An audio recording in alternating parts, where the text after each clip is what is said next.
இதை பார்த்து கொண்டிருக்கும் அனைவருக்கும் அபிராமி ராமநாதன் வணக்கங்கள்.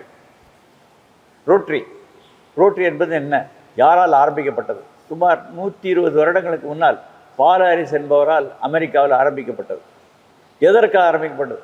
மனிதனுக்கு மனிதன் தேவை என்பதை உணர்த்துவதற்காக ஏற்படுத்தப்பட்ட ஒரு சங்கம். இப்பொழுது இதில் 14 லட்சம் பேர் உலகம் பூரா இருக்கும். உலகத்தில் இல்லாததே இல்லை. அப்படி இருக்கையில் இதில் பெரிய ப்ராஜெக்ட்ஸ் நிறைய பண்ணியிருக்காங்க. அதில் முக்கியமானது, யாராலையும் பண்ண முடியாதது, நமது யுனைடெட் நேஷன்ஸே நம்மளை பார்த்து இவங்களால பண்ண முடியாதுன்னு சொன்ன ஒரு ப்ராஜெக்ட், அதுதான் போலியோ ஒழிக்கிறதுன்னு. அதை ஒழிச்சிட்டோம். ஆனால் இந்த போலியோ ஒழிக்கிறதுக்கு வித்திட்டது ஒரு வெள்ளூரில் இருந்த ஒரு டாக்டர் ஜேக்கப் ஜான்னு. அவர் என்ன பண்ணார், போலியோ ஒழிக்கணும்னு ஒரு 25-30 வருஷம் முன்னாடி ஊர்வலம் விட்டார். அப்போ ஆர்ஐ பிரசிடெண்ட் இதையே நம்ம உலகம் பூரா பண்ணக்கூடாதுன்னு எடுத்துக்கிட்டார். இன்றைக்கும் இந்த போலியோ சொட்டு மருந்து கொடுப்பது நாங்கள் தான். இதுவரைக்கும் 45,000 கோடி ரூபாய் செலவு பண்ணியிருக்கோம். அந்த 45,000 கோடி ரூபாய் செலவு பண்ணனுடைய பலன் உலகம் பூரா அழிச்சிட்டோம். இன்னும் எங்கேயோ ஒரே ஒரு நாட்டில் ஒருத்தர் 2 பேருக்கு மட்டும் இருக்குது. ஏன்னா அந்த போலியோ நோய் மட்டும் வந்து விட்டால் அந்த பிள்ளை இளம்பள்ளவாதம் அப்படின்னு அது சப்பானி அப்படி பேரிட்டு அந்த பிள்ளையால் இருக்கவும் முடியாது, நடக்கவும் முடியாது, வாழவும் முடியாது. அப்படி ஒரு சூழ்நிலை. அப்படி இருக்கையில் எங்கேயுமே யாருக்கும் வர வேண்டாங்கிறது கொள்கையோடு அதை பண்ணிட்டாங்க. அப்படி இருக்கையில் இந்த 3232 இந்த 3232லேருந்து பிரிஞ்சது தான் 3231. இந்த 3232 எல்லாம் ஒன்றா இருக்கும்போது ஏற்படுத்தப்பட்டு தான் பிளட் பேங்க். எதற்காக? மனுஷனால் தயார் பண்ண முடியாத ஒன்றே ஒன்று, அதுதான் பிளட்டு. இந்த பிளட்டு பேங்க் இருந்தால் எவ்வளோ உயிர்களை காப்பாற்றலாம். அதை ரோட்டரி கிளப் மெட்ராஸ் சென்ட்ரல் தான் அதை பண்ணது. என் தலைமையில் தான் அந்த பேங்க் ஆரம்பிக்கப்பட்டது. இதை பார்த்து நான் ஏன் இன்னும் பலது பண்ணக்கூடாதுங்கிறதுக்காக பல இடங்களில் ஹாஸ்பிட்டல் ஆரம்பித்தேன். அதோட 3231 தான் நிறைய பண்ணியிருக்கேன். 3232ஓட இப்போ 3232 3234 மாறிடுச்சு. இருந்தாலும் 3231 தான் நிறைய பண்ணேன். இது என்ன நம்பரு, ஒவ்வொரு டிஸ்ட்ரிக்ட்டுக்கும் ஒவ்வொரு ஏரியாவுக்கும் ஒரு நம்பர் ஒன்று உண்டு. அப்படிப்பட்ட இந்த 3231ங்கிற ஏரியாவில், ஏன்னா பாசமிக்கவர்கள் பலர் இருக்குது அந்த 321ல். அதனால் அந்த ஏரியாவில் நிறைய ஹாஸ்பிட்டலு கட்டி அந்தந்த ரோட்டரி கிளப்புக்கு நடத்த கொடுத்தேன். அப்படி இருக்கையில் நான் என் மனைவி யோசித்து பார்த்தோம், இந்தியாவில் இல்லாத மாதிரி ஒரு ப்ராஜெக்ட் பண்ணிட்டா என்னென்னு. அப்போது ஏன் ஒரு கிராமத்தை உருவாக்கக்கூடாது அப்படின்னு தான் நினச்சோம். ஆனால் எதுவுமே இல்லாமல், ஒரு உடுக்க உடை, உண்ண உணவு எதுவுமே இல்லாமல், இருக்க இடம் இல்லாமல் இருக்க இடத்த தேடிக்கிட்டு இருந்தோம். அப்போ செங்கல்பட்டை சேர்ந்த துரைங்கிறவர் ஒரு இடத்த கண்டுபிடிச்சி எனக்கு கொடுத்தார். அதுதான் குயில் குப்பம்னு. அதாவது திருக்குறள் பக்கத்தில் இருக்குது. அங்கே 64 குடும்பங்கள் இருந்தாங்க. அந்த 64 குடும்பமும் இருளர்கள், அதாவது பாம்பு பிடிக்கிறவங்க. அவங்க வேறு எதுவுமே தொழில் கிடையாது. ரொம்ப சாதாரண நிலைமையில் இருந்தாங்க. சாதாரண வீடு கூட கிடையாது. தட்டு குடிசை கீழே இருந்தாங்க. மண் பாத்திரங்களை வச்சு சமையல் பண்ணிக்கிருந்தாங்க. இவங்களுக்கு வீடு கட்டி ஒரு காலனி அமைச்சா என்ன அப்படின்னு தோணுச்சு. அப்போ என்னுடைய சங்கத்துலேயும் 3231 3233 எல்லா சங்கங்களோடையும் பேசி ஒன்று உருவாச்சு. 63 வீடுகள். அந்த ஒவ்வொரு வீடும் 650 சதுரடி பக்காவான வீடுகள். மாடி கூட கட்டலாம். அது ஒவ்வொருத்தருக்கும் 3 சென்ட் பட்டா வாங்கி கொடுத்துட்டோம் ஒவ்வொரு ஃபேமிலிக்கும். அதில் அவங்களுக்கு வேண்டிய உபகரணத்தை அவ்வளவும், அதாவது பெட்ரூம் இருக்குது, டாய்லெட் இருக்குது, பாத்ரூம் இருக்குது, எல்லாமே இருக்குது. ஆனால் மற்ற ஒவ்வொன்று லைக் டிவி, மிக்சி, அடுப்பு, மெத்தை, தலானி, பீரோ, பாத்திரங்கள் எல்லாமே கொடுத்தோம். அவங்களுடைய வாழ்வு ஆதாரமே அதிகமாகி விட்டது. இப்படி இதுதான் என் ரோட்டரிங்கிறது என்ன, அதாவது தான் செய்ததை பறைசாற்றி கொள்வது கிடையாது. அதோடு மட்டும் இல்லாமல் கோவிடும் பொழுது ரோட்டரியிலிருந்து தான் பல உபகரணங்கள் பல கோடி ரூபாய்க்கு பல ஹாஸ்பிட்டலுக்கு கொடுக்கப்பட்டன. முக்கியமாக வெண்டிலேட்டர்லாம் எவ்வளோ வெண்டிலேட்டர் கொடுத்துருக்கோம். அதோட ஆக்சிஜன் ஜென்ரேட்டர் எவ்வளோ கொடுத்துருக்கோம். இப்போவுமே டயாலிசிஸ் யூனிட்டு இந்த டிஸ்ட்ரிக்டில் பூரா எவ்வளோ டயாலிசிஸ் யூனிட் இருக்குது. ஏன் அந்த ரத்தத்தை சுத்திகரிக்கலைன்னா அவன் இறந்துருவான்.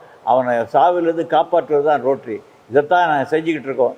இன்னும் பல நல்ல காரியங்கள் செய்ய இருக்கிறோம். இதை கேட்டுக்கொண்ட அனைவருக்கும் வணக்கம், நன்றி. எல்லோருக்கும் என் அன்பார்ந்த வணக்கம். இந்த காலை பொழுதில் உங்களுடன் பேசுவதில் மிக்க மகிழ்ச்சி. அதுவும் நம்ம மனிதனாக பிறந்தது எதுக்காக? நமக்கு வேணும், நமக்கு நான் சொல்லிகிட்டு இருக்காமல் நாமன்னு சொல்லி பாருங்கள். அதில் ஒரு சந்தோஷமே இருக்குது. நாமன்னு சொன்னால் உதடுகளும் ஒட்டி விடும். நானுன்னு சொல்லுங்கள், உதடு 2 பிரிஞ்சு போயிடும். அதனால் நம்ம குடும்பமாக நண்பர்கள் நிறைய வேணும் நமக்கு. அது எது கொடுக்குது? Rotary Inner Wheel. அதாவது ரோட்டரிங்கிறது எல்லாருக்குமே உங்களுக்கு தெரியும். அது ஒரு சுழற் சக்கரம். ஆண்கள் இருக்காங்க, இப்போ பெண்களும் அதில் உறுப்பினராக இருக்காங்க ரொட்டேரியன்ஸாக. ஆனால் பெண்களுக்கு மட்டுமே பெண்களுக்காக உருவாக்க ஒரு ஆர்கனைசேஷன் தான் இன்னர்வீல். அதுவும் 101வது வருஷம், போன வருஷம் 100 வருஷம் கொண்டாடினோம், சென்டினரி இயர்ஸ். அதுவும் மான்செஸ்டர், லண்டனில் ஒரு நர்ஸால் ஆரம்பிக்கப்பட்டது. அதனால் அந்த ஒரு சாதாரண இயக்கமாக இருந்து இப்போ விமன் எம்பவர்மெண்ட் மாதிரி எல்லா ஊர்களையும் 100 ஊர்களுக்கு மேலே ரோட்டரி மாதிரி ஒவ்வொரு ரோட்டரி இருக்கிறதுலையும் ஒவ்வொரு இன்னர்வீல் இருக்கும். அது லேடிஸ் விங்காக இருந்தது. இப்போ வந்து தனிப்பட்ட முறையில் நம்மளாலே நிற்க முடியும், தன்கால்களால் நாங்களும் நிற்க முடியுங்கிற மாதிரி நிறைய இன்னர்வீல் சங்கங்கள் உருவாயிடுச்சு. சென்னையில் மட்டுமே எங்களுக்கு 60-70 இன்னர்வீல் இருக்குது. அதுவும் லட்சக்கணக்கான பெண்கள் அதில் உறுப்பினராக இருக்காங்க. இதே மாதிரி ரோட்டரி மாதிரி அவங்களும் சமூக சேவைகளை ஈடுபட்டு தன் குடும்பத்தை மட்டும் பார்க்காம தன் சுற்றியுள்ள சுற்றுப்புறங்கள், அதில் மரம் வளர்ப்பது, சுத்தமாக இருப்பது, சுகாதாரமாக இருப்பது, ஏழைகளுக்கு போய் உதவி செய்வது, அதாவது வயதானவர்களுக்கு முதியோர் இல்லத்துக்கு போய் அவங்களுக்கு தன் கையாலே சமைச்சு அவங்களுக்கு உணவு கொடுத்து அவங்களோட பேசி மகிழ்ந்து உற்சாகப்படுத்தி அது மாதிரி பண்ணுறது. அதனால் பெண்கள் வந்து நிறைய பர்சனல் சர்வீஸும் நிறைய பண்ணிகிட்ருக்கோம், ரோட்டரியோடு இணைஞ்சும் நிறைய பண்ணிகிட்ருக்கோம்.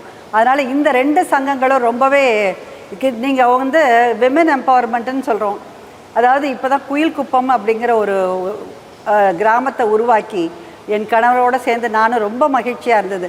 அந்த 63 குடும்பங்களுக்கும் அவங்களுடைய பேசிக் நீட்ஸ், அதாவது இருக்கை இடம், உடுக்க உடை, மற்ற எல்லா சாமான்களையும் ஃப்ரிட்ஜிலேருந்து எல்லாத்தையுமே கொடுத்தோம். ஆனால் அவங்கள தனித்து நிற்கணும், தன் காலாலே நிற்கணும் அப்படிங்கிறதுக்காக நாங்கள் என்ன பண்ணோம், இன்னர்வீல்லேருந்து அந்த பெண்களெல்லாம் கூப்பிட்டு அவங்களுக்கு மேட் வீவிங், அதாவது நம்ம மிதியெல்லாம் இருக்குது இல்லையா, அது அந்த மிஷின் வாங்கி கொடுத்து மேட் வீவிங்கு, அவங்களுக்கு தையல் மிஷின் வாங்கி விட்டு தையல் கலை, அப்புறம் ஆரியா எம்ப்ராய்டரி ஒர்க்கு, அப்புறம் சாம்பிராணி பண்ணுறது, கேண்டில் மேக்கிங், அப்புறம் சில பேர் டீச்சர்ஸ் ட்ரைனிங் அனுப்பிச்சு டீச்சர்ஸாகவும் இப்போ ரொம்ப அழகாக இங்கிலீஷ் பேசுகிறாங்க. ஒவ்வொருத்தருக்கும் டீச்சரில் ஸ்கூலில் வேலையும் கிடச்சிருக்கு. 12,000-15,000 சம்பளம் வாங்குகிறோன்னு எங்கள்கிட்ட வீடியோ மூலமாக சொன்னாங்க. ரொம்பவே மகிழ்ச்சியாக இருந்தது. நிறைய பேர் மேட் விற்று நிறையவே சம்பாதிக்க ஆரம்பிச்சிட்டாங்க. தன் காலில் நிற்கவும் அந்த தைரியம் அவங்களுக்கு வந்துருச்சு. நாங்களும் சம்பாதிப்போம், அப்படி வீட்டில் சும்மாவே இருக்கிறது இல்லை அப்படின்னு அவங்களுக்குள்ள போட்டிகள்லாம் வச்சு அந்த மாதிரி ஒரு தன்னம்பிக்கையை உண்டாக்கியிருக்கோம். ஸோ நாங்கள் வந்து வெறுமனே கொடுத்துட்டு மட்டும் போகலை, அவங்களுடைய சுத்தம் சுகாதாரம் அதுவும் நல்லா இருக்கான்னு போய் செக் பண்ணுறோம். செடி வளர்க்குறது, மரம் வளர்க்குறது அதெல்லாம் சொல்லி கொடுக்குறோம். எங்களால் முயற்சியான பண்ணுறோம். நீங்களும் ஏன் பார்த்துட்ருக்கீங்க, இன்னர்வீலில் சேரலாம், ரோட்டரியில் சேரலாம், வாருங்கள், எல்லோரும் சேர்ந்து நம்ம சமூக சேவை பண்ணோம். இந்த நாடு, அது தமிழ்நாடு மட்டும் இல்லை, இந்த உலகமே நம்மளை திரும்பி பார்க்குற மாதிரி நாம் ஜெயிப்போம், நம்மால் முடியும் அப்படின்னு இந்தியா ஒரு பெரிய சக்தி அப்படின்னு காப்போம். ஜெய்ஹிந்த், நன்றி, வணக்கம்.